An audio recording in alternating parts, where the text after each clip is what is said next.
saya datang ke sini.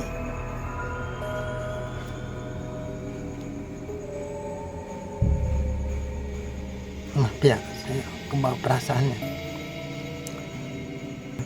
Cuman kayak kelembutan angin gitu menyapa ini, dingin banget. Seolah-olah tangan gitu, seolah-olah tangan itu menyentuh kepala saya. Semenjak kepala saya menunduk dan menyentuh makamnya, seolah-olah angin tuh berhembus, dingin banget.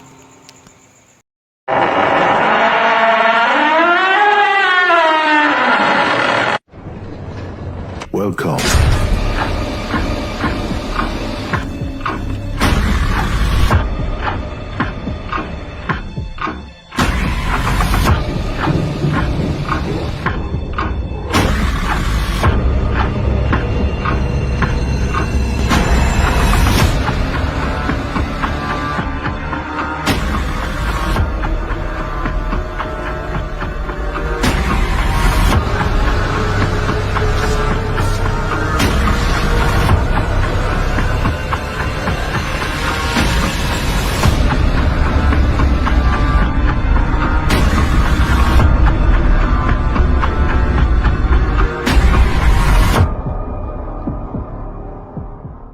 Assalamualaikum warahmatullahi wabarakatuh.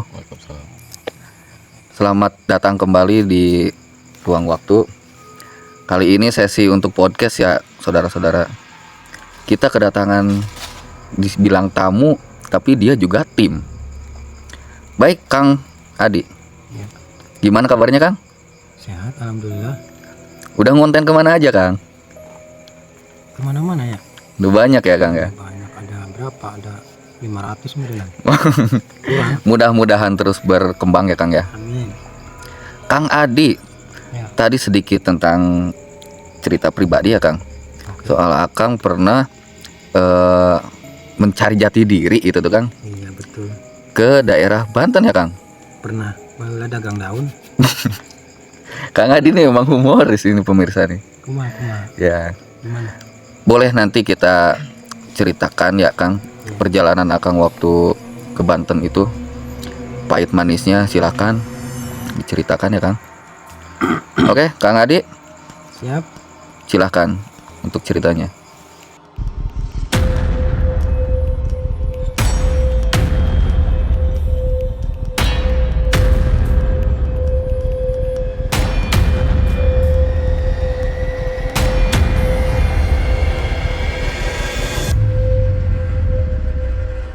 Waktu tahun 2002 atau 2003 lah. Selepas lulus SMA mungkin. Tahu lulus tahu nggak ya, lupa saja. Itu Akang di mana posisinya Kang? Di kota Di mana? BSD, di BSD. Oh di BSD. Iya, di Tangerang Selatan kalau nggak salah. Kalau benar ya syukur. Kecilnya berarti orang kota nih Akang ini. Ya sedikit sih. Kebanyakannya mah di kampung ya.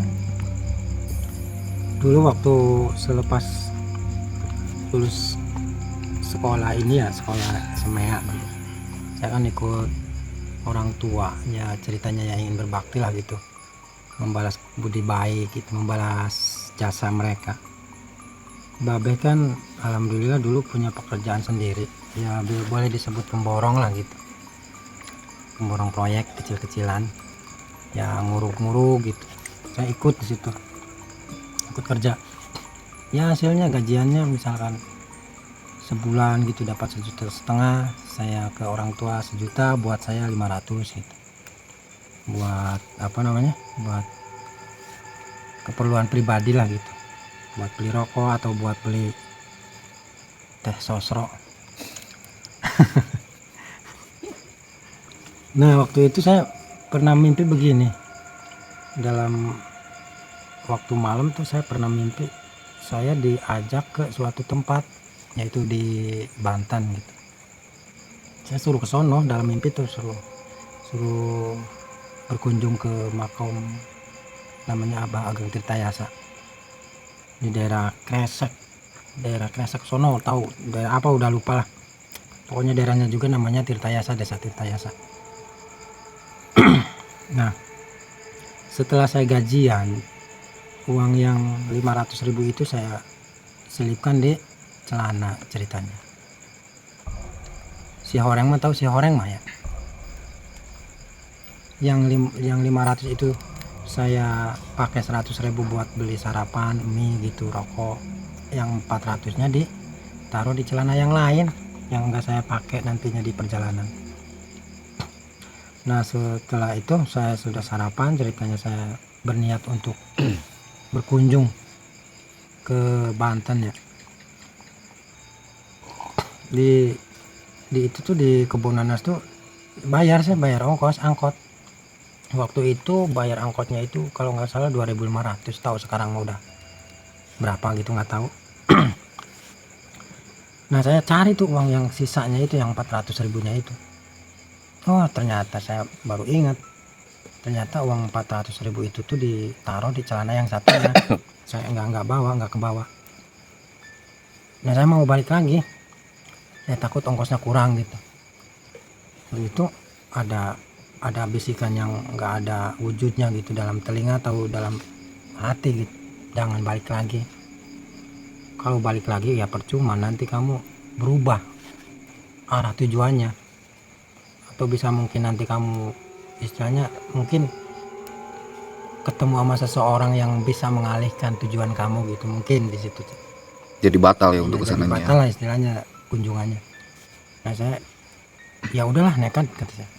Dengan uang 80.000 sekian gitu, tahu lebihnya lebih berapa tahu, yang penting bukan lebihnya sejuta, bukannya lebihnya paling kayak 4.000 atau berapa gitu, 80.000 sekian. Saya nekat naik ke bus, kalau nggak salah busnya itu jurusan Banten ya, Bineka kalau nggak salah. Saya naik tuh naik ke bus itu. Nah, itu tuh di tengah jalan saya mau bayar uang gitu, mau bayar ongkos, tapi si kondektur itu tuh cuma bolak balik nggak ada istilahnya mau nagih kemana kak. Disangka saya mah mau nagih ke saya, ternyata lewat lagi. Saya tepuk bang, tahu nggak kerasa atau gimana ya, nggak mandek, nggak berhenti, nggak minta ongkos. Jadi seperti tidak terlihat gitu Kang ya. Kayaknya sepertinya kayak gitu ya. Saya udah nyampe tujuan gitu di terminal di Banten. Saya sampai ngomong gini, bang makasih ya. Dia jawab, iya sama-sama, hati-hati. Kata kondektur. Nah, saya turun aja. Mungkin dalam hati saya dibimbing untuk tidak terlihat atau gimana, sampai ongkosnya aja nggak dipintain gitu dengan uang segitu. Saya naik lagi tuh, naik ke bus jurusan nggak ada tujuan, saya nggak ada tujuan mau ke situ. Saya naik aja. Pas naik mobil Metro Mini kalau nggak salah, Metro Mini ya, turun di Cikaduan ceritanya. Turun di Cikaduan, saya sampai situ tuh jam 5 lebih lah di Cikaduan. Kata saya ini mau kemana dalam hati tuh, karena saya nggak ada tujuan mau ke situ. Saya tujuannya ke Abah Ageng Tirtayasa. Ternyata kaki menuntun saya untuk ke situ. Berarti sebetulnya Kang juga belum tahu ya lokasinya di mana? Belum tahu. Sama sekali belum pernah menginjak daerah itu tuh, belum pernah. Nah, sampai situ saya disambut sama penjaga posnya, atau tahu kuncinya, tahu penjaga itu tuh. Karena saya izin di situ tuh. Mas, saya mau ke Batu Quran, boleh? Kata dia, boleh, silakan. Mau nginep, tujuannya apa, mau pulang lagi gitu. Seolah-olah lidah ini ngomong secara spontan, nginep kata dia. Padahal saya nggak mau nginep karena takut, tapi lidah saya spontan ngomong, nginep mas. Kata penjaganya, kalau nginep silakan bapak atau masnya naruh KTP. Punya KTP? Punya, kata saya. Dari mana? Dari Cirebon. Oh iya, silakan. Cuman kata penjaganya, biasanya mah mas rame, ada aja gitu yang nginep. tapi kok sekarang nggak ada, kata dia. Masnya berani nggak? Ya saya beraniin, kata saya gitu. Karena saya udah terpaksa terlanjur ke sini mas. Ya silakan. Masnya turun aja, kata dia tuh, turun aja sono terus aja. Itu di situ ada kolam sama gedung itu, sama bangunan yang berbaris gitu, kayak kamar-kamar untuk penginapan mungkin yang mau ke situ. Nah sampai di situ saya setelah ngasih KTP terus tanda tangan ya, sama ngasih uang itulah keamanan atau kebersihan mungkin, saya turun situ. Pas nyampe kolam itunya, kolam si batu Qur'annya itu miribis gitu, gerimis, mencekam lah, kayak suara jangkrik, kayak suara-suara mau menyambut malam gitu istilahnya. Saya beranikan diri untuk mandi di situ, walaupun saya takut, itu mandi juga saya takut, udah takut, dingin, gerimis lagi. Ngegebek aja ini tuh, waktu ngegebek. Cuman nggak tahu ada dorongan apa gitu, saya harus mandi di situ. Pokoknya saya harus mandi. Dan akhirnya saya mandi di situ. Mandi, muterin batu yang di tengah-tengah kolam itu. Enggak tengah-tengah sih, ada kesini, ada pinggir. Nah saya puterin, kata orang gitu dalam cerita itu, kalau muterin itu katanya semua hajatnya itu terkabul katanya. Saya sempat itu 7 putaran tuh, saya sempat saya lakuin gitu 7 putaran. Setelah pas itu adzan maghrib, saya langsung berhenti mandi, sholat maghrib tuh. Saya sendirian aja di situ, beneran takutnya minta ampun. Secara manusiawi gitu saya merasa takut, karena dalam kesendirian saya setelah sholat maghrib gitu ya, saya duduk di depan pintu, di pintu. Saya menerawang pandangan mata jauh ke sana, itu banyak sekali hal-hal yang tidak, istilahnya menurut orang itu pocong atau apalah gitu, yang gaib lah, terlihat itu di situ. Datang menghampiri akang itu? Enggak menghampiri, cuma lewat aja dari kejauhan, sak, ada aura putih, sak, terus apalagi berbentukan cus aja. Saya nggak ngehirauin karena jauh, mengganggu berarti ya? Mungkin kalau mendekat saya lari, karena ya takut juga, karena sendiri di tempat karomah ya, sendirian, hujan gerimis, malam lagi. Jadi kalau ke Padayan itu, ke desa tuh nanjak terus aja. Mungkin ada 1 kilo atau kurang lah, 1 kilo mah enggak, agak deket sih. Nah setelah itu saya habis nongkrong di situ, saya kembali ya duduk aja gitu sambil ngelihat ruangan. Setelah jam berapa gitu saya sholat, atau jam 10 atau jam berapa itu saya sholat sambil ngewirid lah sebisa-bisanya gitu, baca sebisa-bisanya. Nah dari situ kelihap aja, saya ngantuk banget, kelihap aja ketiduran tuh saya, dalam wiridan tuh ketiduran. Nggak tahu jam berapanya ya, saya juga nggak tahu karena nggak ada jam. Waktu itu saya nggak punya HP, cuman saya kayaknya udah hampir pagi gitu dalam perasaan tuh. Saya digoyang-goyang tuh, ngerasa saya digoyang-goyang tuh, kayak suruh bangun gitu, disuruh bangun untuk melaksanakan sholat gitu, sholat malam. Tapi saya merasa takutnya bukan main. Apalagi kan kalau sholat kan harus wudhu gitu ya, harus keluar ruangan tersebut, harus ke kolam itu untuk wudhu. Jangan saya takutnya minta ampun. Ya wajar lah ya, namanya juga manusia. Terus saya kesendirian juga di tengah-tengah hutan lah, walaupun itu di gedung gitu, tempat patilasan karomah. Saya Maulana Mansuruddin. Nah di situ saya udah digoyang-goyang, nggak bangun-bangun. Mungkin beliau yang membangunkan, mungkin penunggu di situnya merasa kesal, mungkin ya merasa kecewa nggak bangun-bangun. Akhirnya saya ditendang, saya tuh ditendang, beledak aja, bangun-bangun. Saya tambah takut itu, akhirnya saya sarung saya yang tadinya ngelingkar cuman setengah kepala dari kaki sampai sini, saya tambah tutupin saya kepala saya, saking takutnya itu. Dan akhirnya mungkin karena saya ngantuk, terlelap, bangun-bangun pagi jam kalau nggak salah adzan subuh, saya bangunin sama adzan subuh. Saya bangun terus melaksanakan sholat subuh sambil ngewirid sampai brai caang gitu, sampai matahari mungkin menampakkan diri gitu ya. Setelah itu saya izin di situ untuk melanjutkan perjalanan ke Syekh yang telah membuka patilasan itu, yaitu saya Maulana Mansyuruddin. Di agak jauh sih, kayak 2 kilo gitu kalau nggak salah, jauh pokoknya. Oh, tidak berdekatan sama patilasannya ya? Enggak, saya di situ juga masih naik mobil. Cuman dari jalan raya tuh ke Batu Quran tuh jalan dulu bang.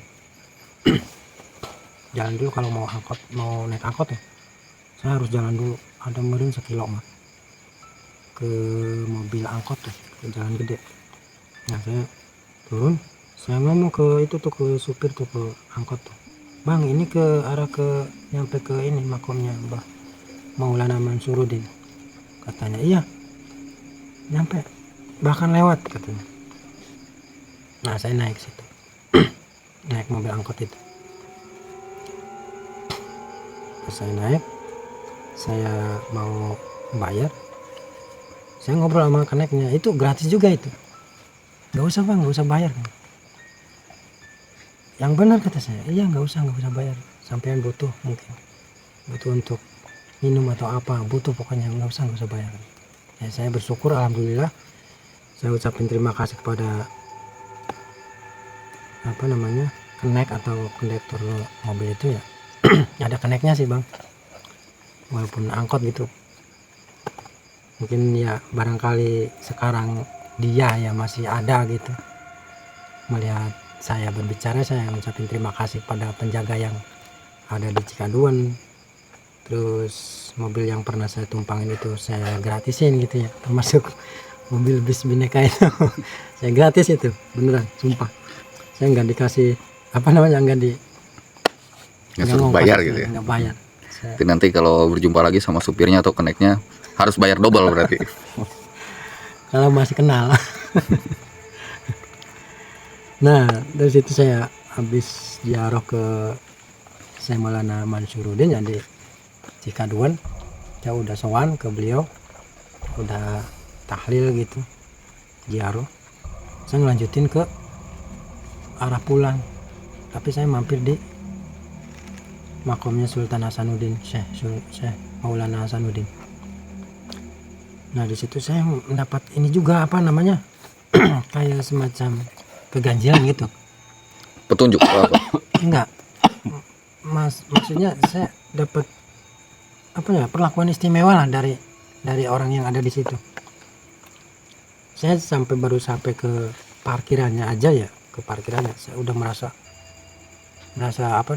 sangat, pertama kali sih ya saya menginjak di pahlawan kita ya, Syekh Maulana Hasanuddin. Saya merasa bangga gitu, saya merasa senang, bunga. Saya mampir ke warung kopi istilahnya gitu, saya mau minum, gratis itu bang. Saya ngobrol, bu apa benar ini makomnya Sultan Hasanuddin? Iya katanya. Kamu mau jaro dari mana, kata si ibu itu. Saya dari Cirebon bu. Oh iya dari Cirebon. Iya betul katanya, ini makomnya Syekh Maulana Hasanuddin katanya. Sendirian? Kata saya sendirian bu. Udah makan? Belum bu kata saya. Emang saya belum makan.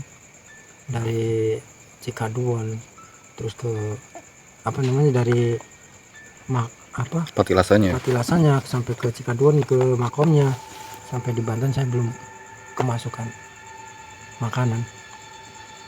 Lemes, sampai ditawarin mau makan katanya, kata si ibu tuh tukang dagang itu. Saya takut uang itu kurang karena udah berkurang. Kalau nggak salah uangnya itu 60 ribuan, dan saya harus ke makomnya abah yang selama ini memberikan saya nasihat gitu, walaupun nggak terlihat ya dalam mimpi gitu, atau dalam bisikan gitu, memberikan ujangan-ujangan yang baik. Saya belum ke situ, baru di situ saya makan aja pikir-pikir gitu, saya harus makan apa yang murah, yang setidaknya saya bisa nyampe tujuan saya ke makomnya Abah Ageng. Nah, si ibu tuh nawarin untuk makan, kata saya gini, Bu, saya boleh minta air aja katanya. Jangankan air katanya, makan aja silakan, gratis katanya. Saya sampai nangis itu, bener. Mungkin sekarang guys saya merasakan gitu ya, masih merasakan kayak kemarin gitu. Saya ke situ, kok baik banget gitu. Sedangkan saya nggak kenal ibu itu, saya nggak kenal siapa dia. Saya tanya, Bu, saya beneran saya nggak minta, saya nggak minta makan, saya cuma minta air buat minum. Enggak Mas, kamu harus makan. Kamu belum makan kelihatannya, kamu lemes ya. Enggak, saya nggak nolak, tapi saya ngerasa nggak enak itu. Ujung-ujung enggak saya ngelihat, enggak saya suruh gitu. Ya Bu, saya mau. Ujung-ujung nasi udah di depan saya ini Mas, makan. Makanya sama apa? Sama ayam, dikasih ayam, kasih urap kacang kan saya makan itu sampai nangis saya, benar. Sampai saya mengucapin banyak terima kasih. Setelah makan saya sampai nangis ke ibunya, saya cium tangan ibu. Mudah-mudahan ibu dikasih umur panjang, dikasih rezeki yang berlimpah. Ya saya orang yang dalam perjalanan yang butuh makan. Alhamdulillah ibu udah ngasih saya, mudah-mudahan dikasih rezeki yang lebih lah sama Gusti Allah, saya doain gitu. Enggak Mas, jangan sungkan-sungkan. Kita itu, kata dia, kita itu istilahnya punya ikatan, kata dia gitu, punya ikatan sejarah, kata dia, antara Cirebon dan Banten itu punya ikatan. Mas satu sendirian, katanya. Saya merasa kasihan, terus dari jauh. Enggak Bu, saya enggak dari jauh, saya dari Tangerang. Saya lagi merantau, kebetulan saya pengen kesini setelah kerja tuh. Mungkin saya juga habis dari sini saya langsung ke Cirebon sih, katanya pulang. Iya dari itu, katanya. Pokoknya Mas itu dari Cirebon, saya harus menghargai gitu. Sendirian lagi. Mas bawa bekal berapa, katanya. Banyak Bu, nggak usah, kalau mau ngasih jangan Bu, katanya. Banyak, katanya, cukup lah untuk ini mah, untuk pulang lagi, katanya. Cuman dia khawatirkan nggak cukup, makanya saya ya jangan sungkan-sungkan, kata dia. Jangan malu-malu, katanya. Orang, kata dia tuh, orang kalau malu itu lapar, katanya gitu. Kalau orang istilahnya malu bertanya aja, kata dia, mungkin tersesat, kata dia gitu. Bukan lapar di jalan, malu bertanya ya, lapar di jalan gitu ya, malu bertanya sesat di jalan gitu. Nah dari situ saya udah pamitan ke ibunya. Terus saya udah ngucapin terima kasih, saya mau ziarah sama tahlil. Nah setelah tahlil itu saya balik lagi ke warung itu Mas, ceritanya. Saya balik lagi ke warung itu, saya mau izin pulang gitu, izin melanjutkan perjalanan. Si orang Mas, si ibu itu tuh udah pulang ke rumahnya, digantiin sama anaknya yang perempuan, masih muda sih. Saya tanya, Mbak, si ibu yang tadi kemana, kata anaknya. Udah pulang Mas, gentenan sama saya, kata dia. Oh itu siapanya Mbak? Itu ibu saya, katanya. Itu asli Mbak dari sini? Enggak Mas, itu dari Cirebon, saya keturunan dari Cirebon. Astaga. Kata saya, kok si ibunya nggak bilang dia dari Cirebon gitu mas. Saya juga nggak ngerti. Dia nggak bilang dia asalnya dari Cirebon. Terus dia nggak terbuka gitu. Bahkan saya nggak bisa nanya Cirebon mana kan jadinya akhirnya ya. Si orang mah dia dari Cirebon, ya udah saya izin aja ke si mbaknya. Saya bilang, Mbak, saya mau ngucapin terima kasih ke ibunya. Mungkin kalau saya ada waktu, ada kesempatan, insya Allah saya mau berkunjung lagi ke sini. Iya mas, katanya, ntar saya sampaikan ke ibu. Saya terus lanjutin perjalanan.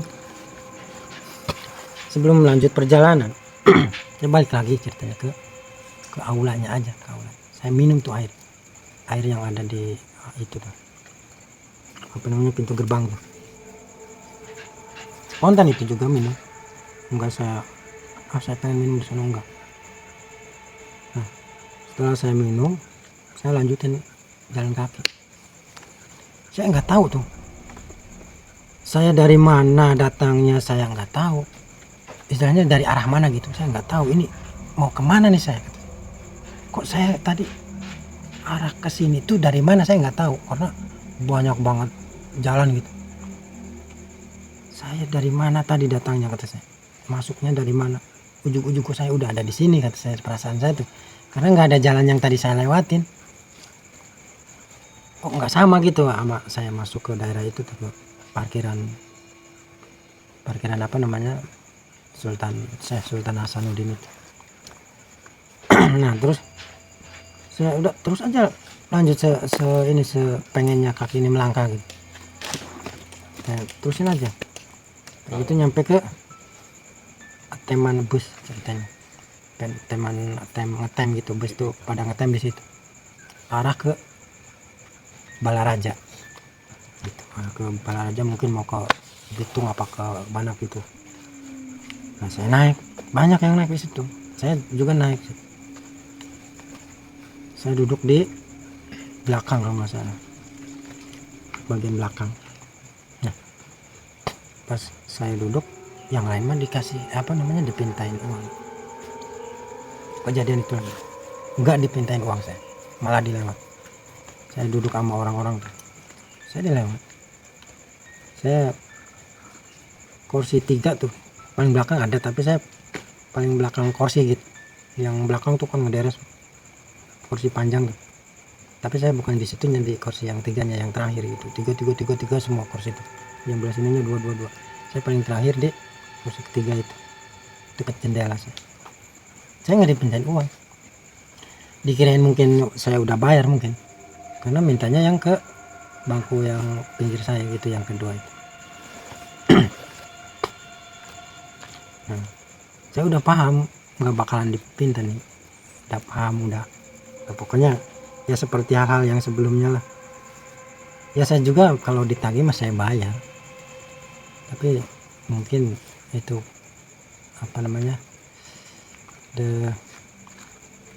udah dikasih ini, mungkin udah dikasih kelebihan, mungkin manfaatnya, mungkin saya harus uang segitu, dengan uang segitu saya harus cukup gitu. Walaupun saya ingin bayar, tapi nggak dipintain gitu. Ya saya nggak niat nggak bayar, kalau dipinta mas saya bayar. Nah sampai ke Balaraja cerita, saya turun dari mobil itu. Ada sih teman mobil angkot mah ada, cuman saya mau pengennya jalan dulu gitu, karena ngetem angkot itu lama. Saya jalan aja, saya cari yang angkot yang udah jalan gitu, biar cepet nyampe. Saya jalan dulu dari teman angkot tersebut, jalan dulu, biarin lah, saya ke depan aja dulu nyari angkot yang jalan lama banget, kok nggak lewat angkot, kata saya. Nah giliran ada ceritanya, ada saya ngawe-ngawe mau berhentiin, itu angkot seperti nggak terlihat, tangan saya mau keserempet malah, bus aja. Padahal mah kosong itu, ya nggak kosong, mana ada cuman paling 3 orang gitu, nggak berhenti, nggak. Saya lanjutin aja jalan lagi, saya berhentiin lagi. Angkot yang lewat tetap aja jalan. nggak seperti nggak terlihat atau gimana, saya juga nggak tahu. Nah, udah tambah jauh saya semakin lelah ya.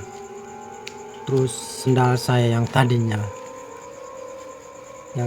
masih benar gitu, mungkin udah ini gitu ya, udah mau putus.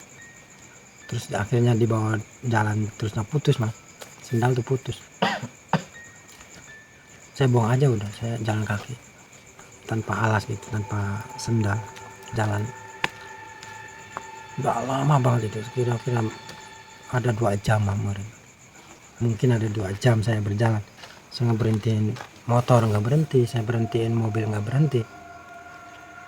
Saya lanjut aja, saya pantang menyerah istilahnya, nyampe ke tujuan istilahnya gitu, karena tujuan saya ke situ. Nah, saya ngerasa capeknya minta ampun, keringnya itu tenggorokan minta ampun. Saya pengen minum gitu, pengen makan lagi gitu, karena udah lama berjalan gitu, udah hampir 3 jaman lah saya berjalan. Saya mampir ke warung kopi, tapi ada gorengan gitu, ada kulkas apa namanya, minuman tuh, kulkas minuman. Saya panggil, bu, tuku, bu, meser. Orang kayak nggak ngedenger gitu, atau nggak ngelayanin. Bu, tuku. Berapa kali itu saya panggil, baru si ibunya keluar, tapi dia bicara gini, kayak ada suara tapi nggak ada orang katanya. Dalam hati saya, apa saya udah nggak terlihat sama orang gitu, kok saya bisa nggak kelihatan gitu saya. Bahkan si ibu itu ngomong ke anaknya, tahu siapa namanya saya juga udah lupa, Jang katanya gitu. Misalkan panggilan ke anak itu, Jang, itu di depan ada yang beli cuman gak ada orangnya, coba barangkali ada di pojok, kata si ibu. Nah, anak laki-lakinya mungkin dia sekalian main, mungkin ya, sekalian keluar. Dia keluar, ibu, nggak ada orang katanya, nggak ada orang bu. Terus dia ngeloyong aja gitu aja pergi. Loh, saya kaget, saya sampai gini loh ke anak itu, tapi nggak kelihatan. Astagfirullahaladzim, itu saya, apa saya udah nggak terlihat sama orang katanya? Apa saya makhluk istilahnya udah masuk ke alam yang gitu? Sampai saya khawatir, itu khawatirnya bukan main. Saya ongkos enggak dipintain, saya diduduk enggak seakan-akan nggak terlihat sama yang nagih uang kondektur ya. Sampai saya beli minuman aja, si ibu yang tukang warung nggak ngelihat gitu sama anaknya. Nah, setelah itu saya merasa takut, sampai saya nepuk tangan si ibu. Bu, kata saya beli minuman, sampai orang tersebut kaget. Astagfirullahaladzim, kapan kamu ada di sini, katanya. Kamu siapa? Kok ada kaget-kaget, misalkan ngedadak kamu ada di sini? Saya nggak ngelihat kamu dari tadi, kata. Ibu, saya dari tadi di sini, saya mau beli air, saya mau beli makanan, saya mau beli air, kata saya, buat minum. Oh iya, silakan, kata. Mau beli apa? Nah, saya mau ambil air di kulkas. Itu minum langsung habis, karena garingnya itu, keringnya tenggorokannya. Saya terusnya makan gorengan yang di situ tuh ada. Setelah itu saya pamitan, saya bayar. Udah bu ya, makasih bu. Iya sama-sama, katanya, hati-hati. Cuman itu mah ngobrolnya nggak ini mas, nggak manjang gitu, cuman sebatas pembeli sama penjual aja. Jadi saya juga heran kejadian tersebut, karena setelah itu gini mas, saya jalan lagi nih, jalan menyusuri jalanan gitu ya, pinggir jalan ya, mau ke Abah itu, makamnya Abah. Saya setelah minum di situ, ya setelah terlihat mungkin ya sama si ibu itu ya, terlihat juga sama orang mungkin, karena saya disamperin sama motor,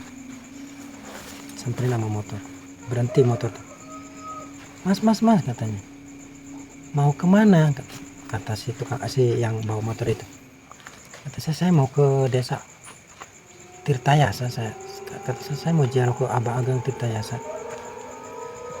Oh, kalau ke situ masih jauh mas, lumayan katanya, ada bangsa 3 kilo mah katanya. Ya lumayan kalau jalan mah katanya. Nah saya juga mau ke situ, mas mau ikut enggak sekalian? Nah pikir saya 3 kilo nih, mungkin ongkos mahal kata saya. Mendingan saya jalan kaki aja, kata saya. Uang saya tinggal sekian, nggak cukup untuk pulang. Nah, nah itu mas nggak usah mas kata saya jalan aja. Nah, mas kan mau ziarah, ini mau udah jauh, masih jauh. Jalan kaki masih jauh mas, udah naik aja nggak apa-apa, gratis katanya. Nggak apa-apa, sekalian sekalian ke sono satu tujuan. Gratis lagi. Saya naik motor, si bapak saya kasih tumpangan naik motor. Nah sampailah di Abah Ageng Tirtayasa. Di jalan tuh sambil ngobrol aja gitu, kalau ada apa-apa, misalkan mas ada apa-apa gitu, mampir aja ke rumah katanya. Rumah saya dari makom itu nggak jauh katanya, tanya aja katanya, kenal semua katanya. Kalau nggak salah namanya itu Mansur katanya. Mansur katanya. Saya ingat karena sama namanya dengan makom saya, Maulana Mansuruddin. Dan makanya saya ingat sampai sekarang namanya Mansur. Sampailah saya di tempat makomnya Mbah Ageng Tirtayasa yang selama ini ya istilahnya membimbing saya dari kecil gitu, dari sekolah SD, dari SD kelas 2 sampai itu, sampai saya ke situ. Nah saya sampai nih di depannya pintu gerbang Abah Ageng Tirtayasa, yang mungkin ya kalau kata orang seorang anak atau seorang murid ya, yang setelah beberapa lamanya gitu nggak ketemu, seolah-olah istilahnya langsung ngelihat makomnya itu. Maaf ya, saya kebawa perasaan, mungkin air mata saya itu nggak terbendung, sampai saya nangis sambil berjalan itu nggak kerasa gitu. Oh ini makamnya Abah gitu. Dalam hati saya gini, Bah ini saya datang ke sini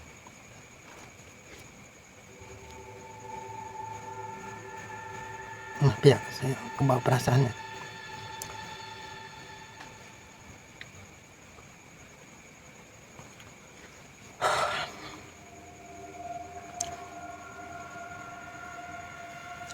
Gini pas saya nyampe di pintu gerbang itu kan ada juru kuncinya, nggak tahu siapa namanya, saya juga nggak nanyain. Tapi tiba-tiba juru kuncian itu ngomong, mungkin terlihat dari air mata saya yang ngalir ya mungkin udah paham, mungkin dia juga udah ada alamat gitu atau pemberitahuan gitu dari Abah Ageng lewat mimpi mungkin atau lewat apa, bahwa saya mau datang ke situ. Juru kuncian itu langsung nebak, dan tebakannya itu benar-benar nggak bisa dipercaya. Kamu dari Cirebon, kata juru kuncian itu. Iya pak, kata saya. Kamu adik? Iya pak. Kok bapak tahu saya adik, kata saya, sedangkan kan saya belum. Udah, jangan banyak bicara, silakan masuk, mungkin abah udah nungguin, katanya. Nah terus itu dia ngomong gitu, saya nangis lagi ya, air mata saya turun lagi gitu, bangga banget pokoknya.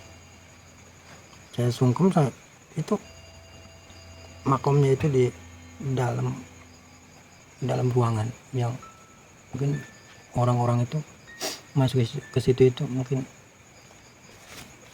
orang-orang inilah, orang-orang yang bisa masuk itu tuh orang-orang ini gitu, orang-orang yang harus izin dulu gitu. Sedangkan saya langsung dibukakan pintu aksesnya, langsung saya terbuka semua di depan pintu makomnya itu.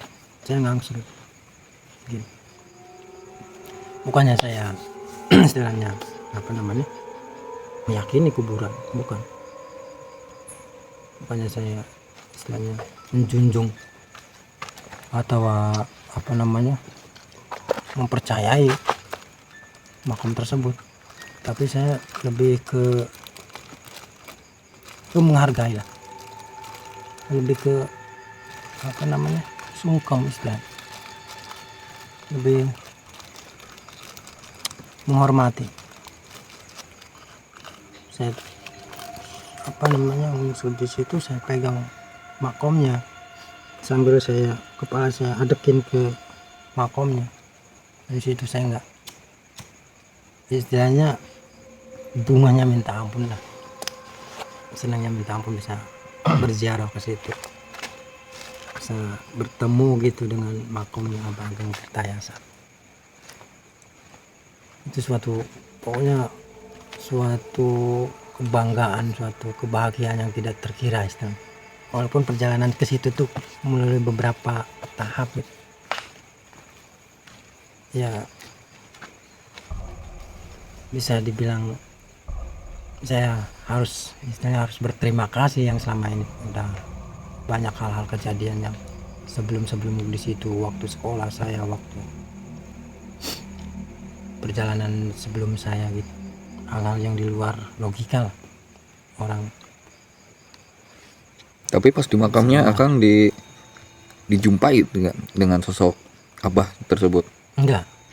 Oh, enggak ada, justru enggak ada. Justru enggak ada bisikan, enggak ada istilah, enggak ada sesuatu yang inilah. Cuman kayak kelembutan angin gitu menyapa ini. Dingin mau. Seolah-olah tangan itu menyentuh kepala saya. Semenjak kepala saya menunduk dan menyentuh makomnya, seolah-olah angin tuh berhembus, dingin banget. Akang tidak diberi apapun dari Abah tersebut, entah barang atau apa? Enggak. Enggak ada. Waktu dulu pun selama dia membimbing saya gitu, enggak pernah dikasih nih pegang. Itu hanya mengarahkan ke makamnya aja ya. Iya. Mungkin biar akangnya tahu gitu, oh makam Abah ini di sini, dan biar akangnya bisa silaturahmi kapanpun ke situ gitu ya. Iya. Mungkin disuruh untuk bersilaturahim ke dia gitu. Sambil begini, setelah saya di situ kan enggak nginep saya di situ. Sebentar, paling 3 jam lah mungkin saya berada di pusaran itu, makam itu. Terus saya pamit pulang ke BSD. Tapi pulang dari situ seolah-olah biasa gitu, nggak ada keistimewaan lagi. Saya mobil bayar ke ke Kebun Nanas tuh, saya bayar. Berarti udah normal lagi ya Kang ya. Normal. Dan kata saya kok nggak dipintain uang gitu. Tapi nggak double, nggak istilahnya dipintain uang gitu, kok nggak kayak yang sebelumnya gitu. Saya nggak dipintain, kok ini dipintain gitu. Nah turun di Kebun Nanas, saya naik angkot, ya saya bayar lagi sampai kontrakan, sampai tempat saya kerja. Sampai sekarang Abah masih ikut? Enggak. Setelah kejadian itu enggak. Setelah saya silaturahim itu enggak ada penampakan, enggak ada istilahnya, enggak ada. Cuman kalau jangan mungkin pernah ya, tapi enggak sering. Nasihat pernah, tapi enggak sering. Atau itu lewat mimpi. Apakah itu lewat saya harus ngewirid dulu, ada bisikan. Cuman Saya nggak tahu itu dari Abah atau bukan, tapi bisikan gitu. Ya, pemirsa, barusan kisah dari Kang Adi ya. Ya. Perjalanan ingin bersilaturahmi ke makamnya Abah yang selama ini membimbing Kang Adi, tapi ke jalan yang benar ya Kang ya. Ya alhamdulillah. Bukan yang macam-macam ya Kang ya. Iya. Ya. Menarik Kang, menarik. Ini anehnya sebelum ya waktu SMP gitu ya, waktu sekolah gitu ya, kejadian-kejadian hal yang tidak di luar nalar banyak. Kayak saya celaka dari motor, saya harus apa namanya ya, maklum ya SMA namanya juga tawuran atau apalah gitu, berkelahi. Ya alhamdulillah nggak apa-apa gitu. Itu saat didampingi dengan sosok beliau itu. Iya. Jadi seperti punya ilmu kebal gitu mungkin kayak. Tahu mungkin di tayungan atau gimana ya. Pernah saya ketabrak tronton waktu saya pulang sekolah. Ketabrak tronton kontainer. Itu seakan-akan tembus. Pernah saya dulu. Bos. Sak aja itu. Kayak itu aja, kayak tembus gitu. Sampai truk itu lewat, ngibuk dia tuh juga, ngibuk. Takut. Mungkin wadah wes kan. Mungkin mereka bilang begitu karena gebek-gebek sih mobilnya juga. Sempat berhenti. Dia sempat berhenti, saya nengok itu tuh berhenti. Tapi saya ngongkong aja jalan. Tapi tertabrak gitu tuh. Tabrak.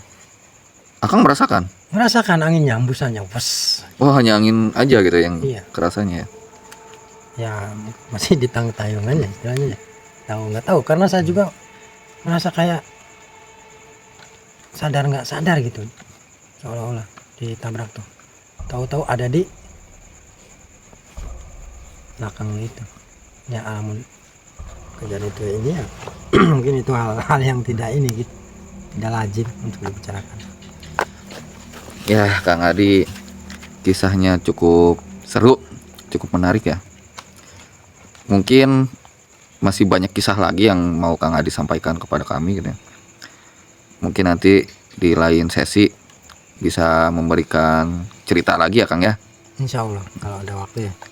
Sampai nanti kita memberikan yang konten yang seru lagi ya Kang ya. Selain podcast gitu kan, kita ada penelusuran juga karena Kang Adi ini sebagai pemeran utama juga ini di konten penelusurannya nih Kang. Oh gitu ya. Ya, bareng Kang Firman, nanti ada Kang Firman juga mau berbagi kisah juga. Oke Kang Adi, Ya. terima kasih atas waktunya. Sama-sama. Lain hari kita akan bercerita lagi ya Kang. Ya. Untuk pemirsa dan berbagi pengalaman untuk kami semua ya Kang. Boleh saya ngasih nasihat gitu. Boleh. Silakan Kang. Para penerus bangsa ya, untuk para pemuda gitu.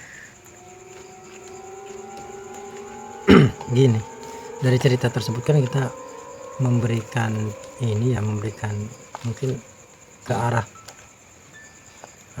pengajarannya untuk senantiasa menghormati gitu, senantiasa berbakti kepada orang tua. Dan jika kalian gitu memiliki cita-cita atau tujuan, raih, jangan sampai menyerah gitu. Dan sambil berdoa, minta izin dari Gusti Allah untuk tujuan tersebut agar tercapai. Itu aja Mas. Oke, terima kasih buat Kang Adi dan pemirsa. Jangan lupa like dan subscribe ya, agar konten kami makin berkembang terus. Terima kasih waktunya Kang Adi. Assalamualaikum warahmatullahi wabarakatuh.